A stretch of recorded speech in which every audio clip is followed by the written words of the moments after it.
And also important to say something to Liverpool fans, because I have many messages also here on YouTube. But guys, let me clarify that the conversations for Florian Wirtz to Liverpool continue. So let me be very clear. Frimpong, done. Milos Kerkez, a deal that can really happen for Liverpool, with conversations underway with Bournemouth and the agreement with the player almost okay. So Liverpool are working on the Milos Kerkez deal. And then for Florian Wirtz, agreement with the player done and conversations underway with Bayer Leverkusen. After first proposal, they are discussing about the bonuses, they are discussing about all the details of this deal, but for sure they are working hard to get the Florian Wirtz deal done, and it won't take too long. So that's the message.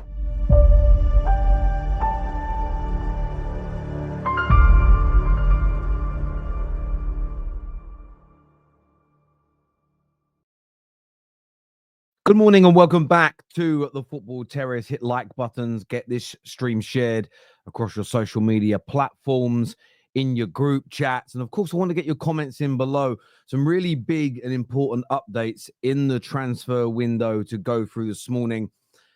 Liverpool, the first one there we see from Fabrizio Romano. And there's been a little bit of sort of a lull in the news coming out around those deals. And that's typically a good sign.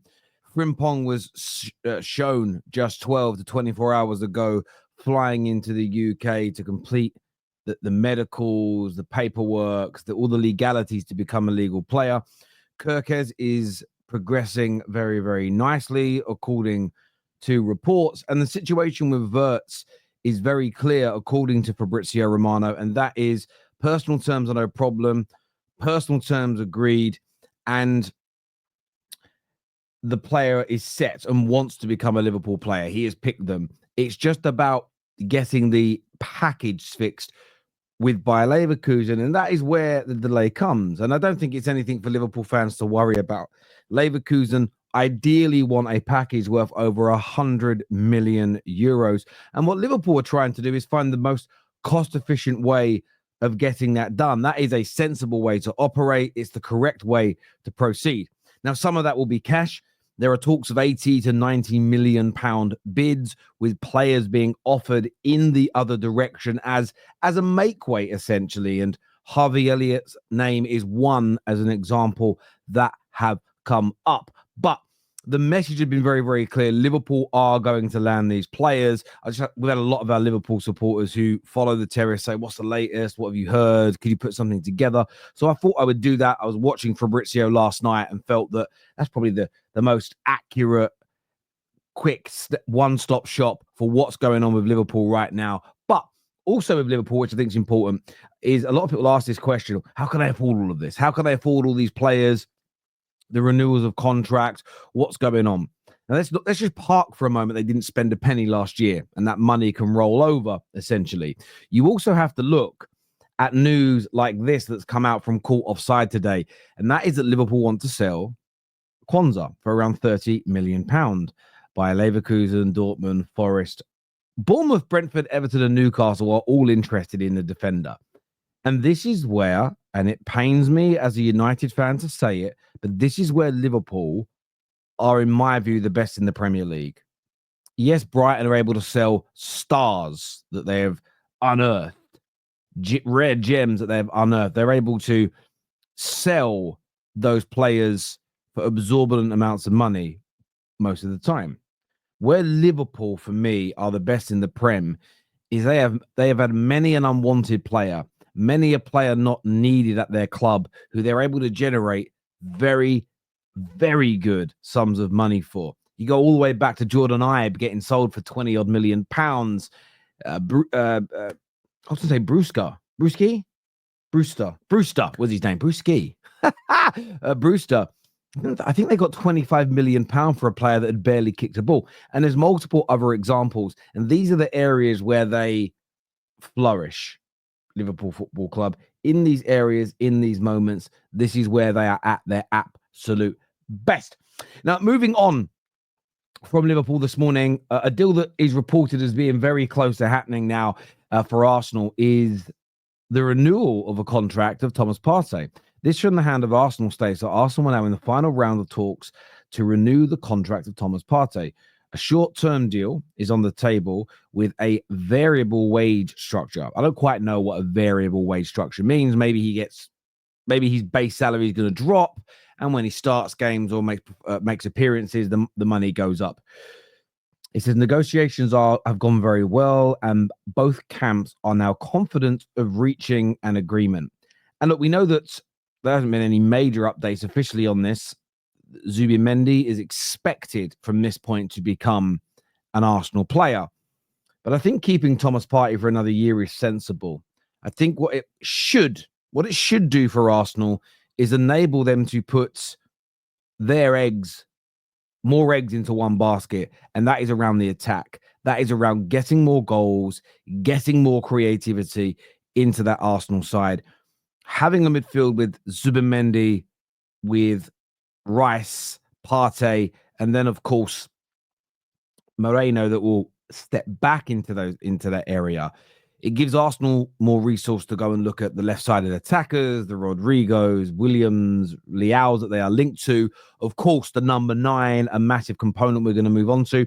But then maybe some more creativity in the midfield, as opposed to having to replace 2 holding midfielders, 2 sitting CMs, more defensive-minded central midfielders. They can now maybe look more at the Cherkis of this world, the Gibbs Whites of this world, to add more flair, more creativity, more drive, and more goals into the Arsenal team. Now, speaking of goals, lots of reports out of Portugal in the last 12 hours of a bid. The first that came out spoke that Arsenal are now in talks with Victor Gyokeres' agent to try and sign the striker, who is still Arsenal's main target since September, offered a contract until 2030. There was a big headlines yesterday as we saw that Arsenal have made an offer to Sporting Lisbon for a deal worth in excess of 70 million euros, but 58 million pounds. The Portuguese newspaper, I'm not going to try and pronounce that, I'm going to butcher it, as claimed. So the Gunners have now stepped up their interest in the Swedish international with an initial proposal worth 70 million euros plus a target-based bonus fee. Gyokeres is also believed to have been offered a 5-year contract worth an annual salary of 5.8 million. And I tell you, if that 5.8 million is true, I know to normal povos like you and I, that's a lot of money. It really, really is. But actually, in a football sense, you're only talking just over £100,000 a week. Obviously, there's a big signing on bonus that's included there. And maybe that's a way of front loading some of that money to the player. So over that 5-year period, if you sort of take that £5 million, that's an extra £2 million a year, which is sort of £40,000 to £50,000 a week. So maybe that's a way of saying, right, we'll pay you a lower wage, but we'll pay you a big signing on fee up front. There's also likely to be a big signing on fee because the player has got a verbal agreement and Arsenal are buying him cheaper than his market value. And often when this is done, the agents will push very hard for their players to receive a sum of money that sort of bridges that gap. Another reason, by the way, why you should never use net spend as a measuring stick for how much a club has spent or will spend or can still spend, because it isn't accurate. Net spend doesn't include signing on fees, agent fees, etc. And it really should. So Thomas Partey, the reports are it's close. The situation with Gyokeres is so interesting because the Portuguese press are pushing this and saying that lots is going on. The British press is still very, very quiet. And it's important to say that. It could be the Portuguese press are correct. And any moment now you're going to see the here we go. I know Fabrizio's not British, but you get my point. Very well known here in England. The Ornstein bomb might drop. The Jacobs cracker might come out, and we'll all go, great. Oh, great. The Portuguese press were telling the truth. They were accurate. They were right. It could delay on longer, and the Portuguese press could end up looking a little bit silly, especially if Arsenal never push on with this deal, with the way they're making it sound. But we're just reporting what is being said, how the land lies right now. And of course, I want to get your views and your opinions on that. Now, moving on to Manchester United, another update here from Fabrizio. He says that Real Madrid have now made an official club contact with Benfica for Aurelio Carreras. The deal could be done soon. Talks are now underway. Agreements already done with the player in terms of his personal terms. Now, this has triggered quite a few Man United fans because he's been fantastic for Benfica this year. And of course, he's from Manchester United. Well, say from United. We brought him in as a young teenager to our academy, sent him out on loan, sold him last year, and he is now going to become a Real Madrid player. Now, there is a sell-on clause, and there's reports ranging from 5 up to 30 million pounds that Man United could receive. I'm just going to stick stick the number in the middle somewhere and say 10 to 12 million. So United will earn something out of this, but I am disappointed as a United fan that we're going to see him become a Real Madrid player ever before he's kicked a ball for Man United. I know we've gone and got Dorgu, and I've got a lot of faith this young man could become a very important player for us.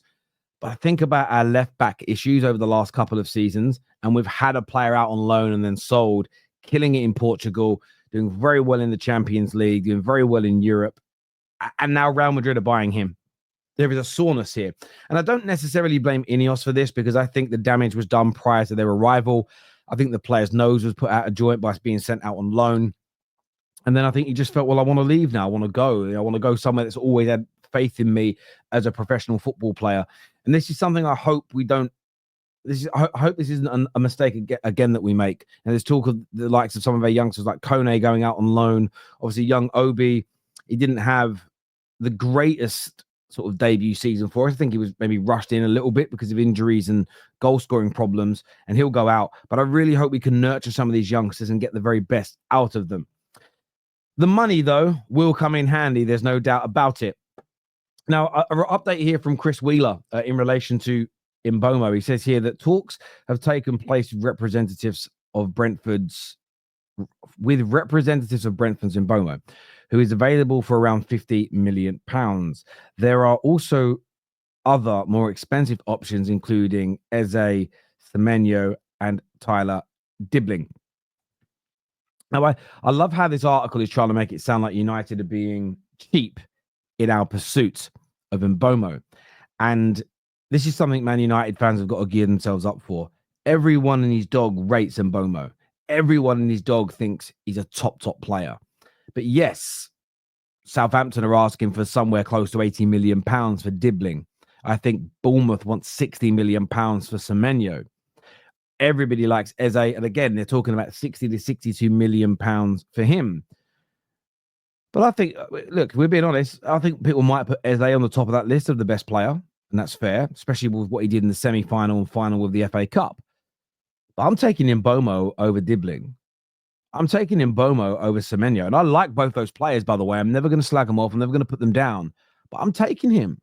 I'm not looking at that as a United fan and thinking, oh, we're going for the cheap option, the easy option, the simple option.